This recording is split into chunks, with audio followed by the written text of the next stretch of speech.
Hello students, आज हम एक क्वेश्चन करेंगे जो काउंटेबिलिटी पर बेस्ड है। ये क्वेश्चन है क्या, देखिए, let S be infinite set which of the followings are true.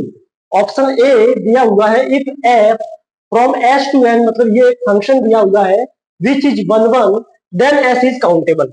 तो देखो यहाँ पर जब भी वन वन और वन टू फंक्शन के बारे में आपको दिया हुआ होता है तो आपको दो चीजें याद रखनी होती है। यदि ए से बी में कोई फंक्शन दिया हुआ है और वो फंक्शन यदि वन वन है तो हमेशा ए की जो कार्डिनालिटी होगी वो बी की कार्डिनालिटी से छोटी होती है, यदि वन वन गिवन है तो।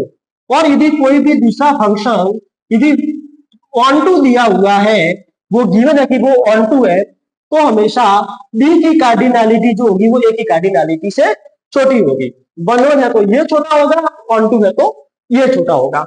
अब देखो, जैसे कि ऑप्शन ए दिया हुआ है कि यदि कोई फंक्शन दे दिया जाए जो वन वन है।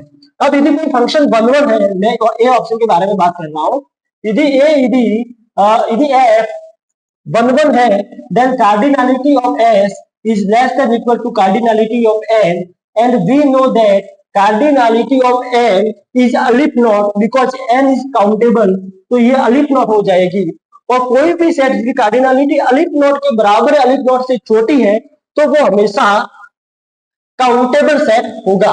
तो ऑप्शन ए यहाँ पर करेक्ट है। फिर इसी प्रकार से यदि कोई फंक्शन सेम फंक्शन दिया हुआ है और वो फंक्शन ऑन टू है, यदि फंक्शन ऑन टू दिया हुआ है, इसका मतलब क्या होगा कि cardinality of S is greater than cardinality of N, और यहाँ पर ये अलिफ नॉट से बड़ा हो जाएगा। तो यहाँ पर एक पॉसिबिलिटी ये हो सकती है कि एस की कार्डिनलिटी सी मतलब कॉन्टिनम नंबर हो जाए।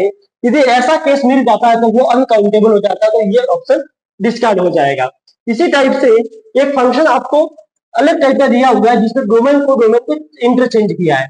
यदि एन से एस में है और वो फंक्शन वन वन है, तो एन की कार्डिनलिटी एस की कार्डिनलिटी से छोटी होगी, मतलब अलिफ नॉट जो होगा वो इस कार्डिनलिटी की सेट से छोटा या बराबर होगा। ये भी पॉसिबल है कि सेट अनकाउंटेबल हो जाए।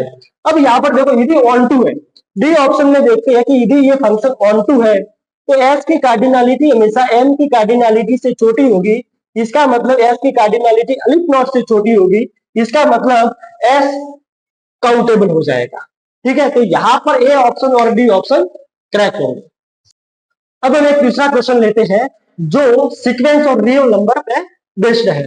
देखिए यहाँ पर एक सीक्वेंस एक्शन डिफाइन की हुई है जो x to the power one by n है, और एक यहाँ पर डिफाइन की हुई है वाई एन, एक यहाँ पर डिफाइन की हुई है वाई एन जो e to the power one minus x है। अब इसके बारे में बताना कि लिमिट इंफीरियर और सुपीरियर के बारे में क्या होगा, कि बराबर होगा या बराबर नहीं होगा, बराबर होगा तो जीरो के बराबर होगा या फिर बराबर होगा तो वन के बराबर होगा।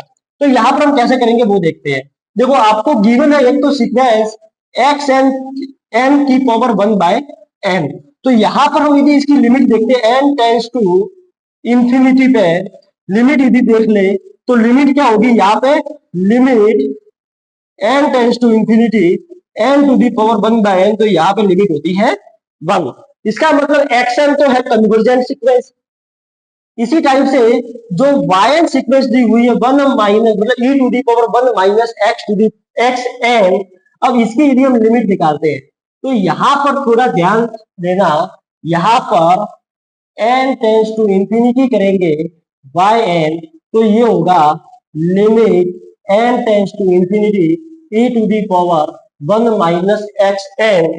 तो यहाँ पर ये जो होगा वो किसके बराबर होगा, ये होगा e की power one minus limit n tends to infinity x n. अब यहाँ पर देखना e की पावर वन, और ये क्या आई है, ये तो अपने पास वन आई है, मतलब e की पावर जीरो, मतलब यहाँ पर वन हो जाएगी। अब देखो वाई जो है सीक्वेंस वो कन्वर्जेंट आ रही है, and which is convergent to and which is convergent to one.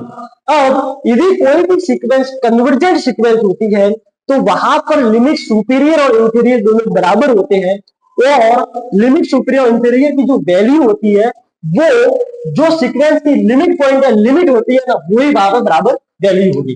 तो देखो बराबर तो हो गया लिमिट इंफीरियर सुपीरियर, और वो वैल्यू जो हो जाएगी वो वन के बराबर हो जाएगी। तो यहाँ पर सी ऑप्शन करेक्ट है। हम एक नेक्स्ट क्वेश्चन लेते हैं, वो क्वेश्चन लीनियर अलजेब्रा से है। वो क्वेश्चन क्या दिया हुआ है, कि यदि कैरेक्टरिस्टिक पॉलिनोमियल और मिनिमल पॉलिनोमियल किसी भी मैट्रिक्स की गिवन है तो उस मैट्रिक्स के पॉसिबल जेसी फॉर्म क्या होंगे, क्या क्या होंगे और उसके पॉसिबल जेसी फॉर्म कितने होंगे, number of possible JC form यहाँ पर निकालने हैं। तो देखो यहाँ पर हम या तो डायरेक्ट मैट्रिक्स के थ्रू जा सकते हैं या फिर हम यहाँ पर एक ट्रिक देख सकते हैं। वो ट्रिक क्या होती है वो सबसे पहले हम देखते हैं। देखो मिनिमल पॉलिनोमियल जो होता है ना, जैसे कि यहाँ पर मिनिमल पॉलिनोमियल की जो पावर दे रखी है वो 2 दे रखी है, तो x माइनस 2 की पावर 2 दे रखी है, मतलब 2 आइगन वैल्यू के करस्पॉन्डिंग यहाँ पर जो मैक्सिमम जॉर्डन ब्लॉक बनेगा वो 2 क्रॉस 2 का बनेगा, या तो मैक्सिमम 2 क्रॉस 2 का बनेगा या फिर उससे छोटा बन सकता है। अब देखो इसका मतलब क्या होगा कि एक तो हमें 2 क्रॉस 2 का लेना ही है ब्लॉक, ठीक है।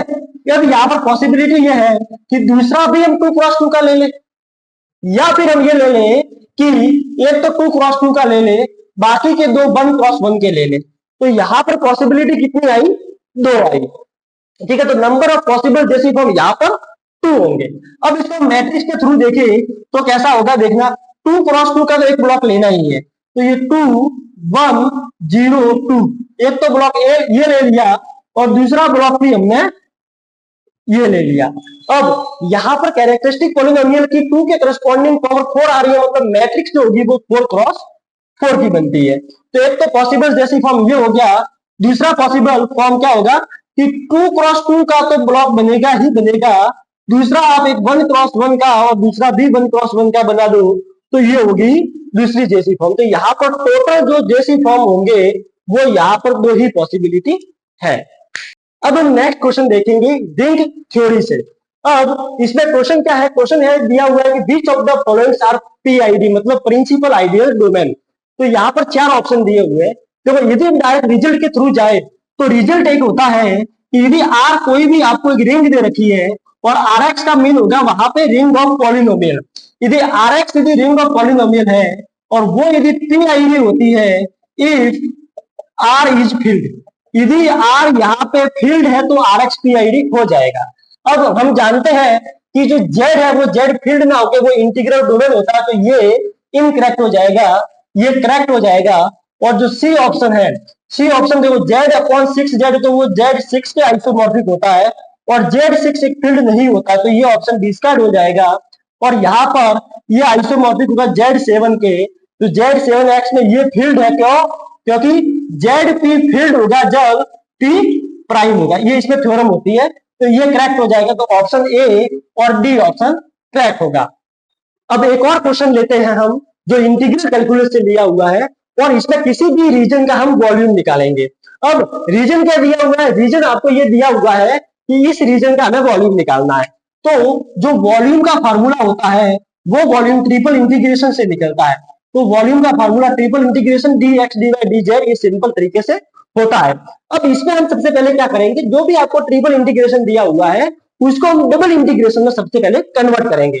अब कन्वर्ट कैसे करेंगे, कन्वर्ट करेंगे जो आपको यहाँ पर क्लू दिया हुआ होगा, यहाँ पर क्लू दिया हुआ है, एक तो आपको जेड की लिमिट दे रखी है और एक आपको सर्कल की इक्वेशन दे रखी है।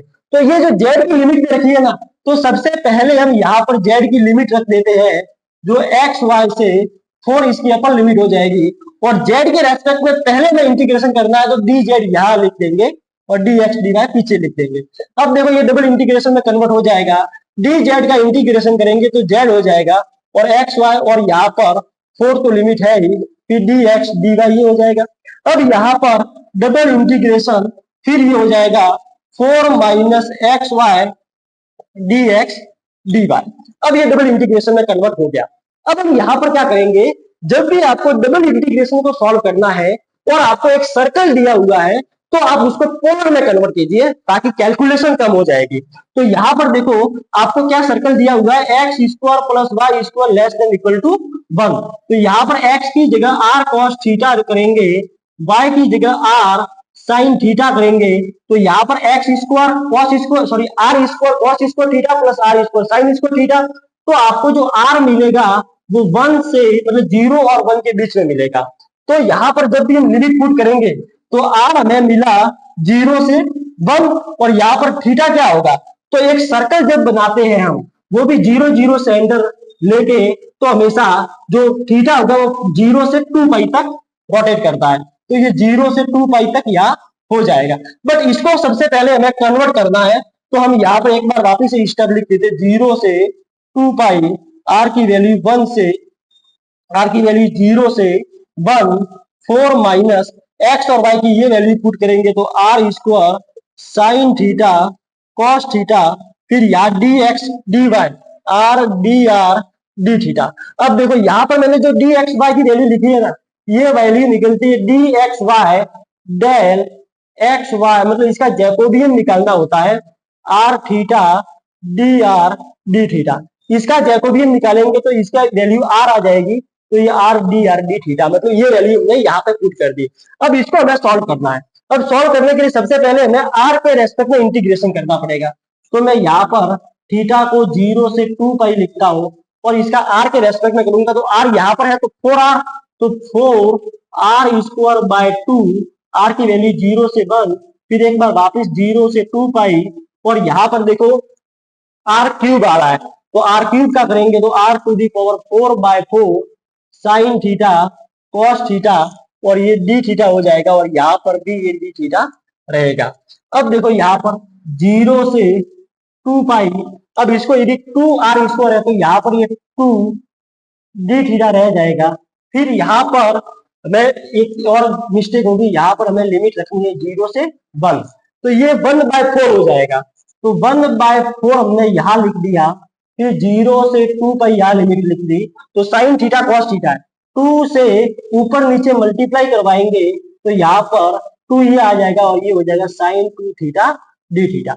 इसका हम इंटीग्रेशन करेंगे तो ये हो जाएगा 2 पाई और -1/8, और इसका जब हम इंटीग्रेशन करेंगे तो साइन थीटा का होता है माइनस कॉस 2 थीटा अपॉन 2, और 0 से 2 पाई।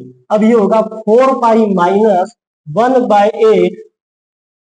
अब यहां पर हम क्या लिखेंगे, ये माइनस माइनस तो प्लस हो जाएगा, प्लस हो गया, कॉस 2 थीटा, ये 2 थीटा दिया हुआ है, इस थीटा की जगह पहले 2 पाई करेंगे तो कॉस 4 पाई, तो कॉस 4 पाई की वैल्यू 1 होती है, तो 1/2, और माइनस ये 0 रखेंगे तो ये 1/2, तो टोटल इसकी वैल्यू 4 पाई आ जाएगी। तो यहाँ पर जो वॉल्यूम होगा, वॉल्यूम की वैल्यू 4 पाई आ जाएगी। ठीक है, तो ये हो गया वॉल्यूम पर बेस्ड क्वेश्चन।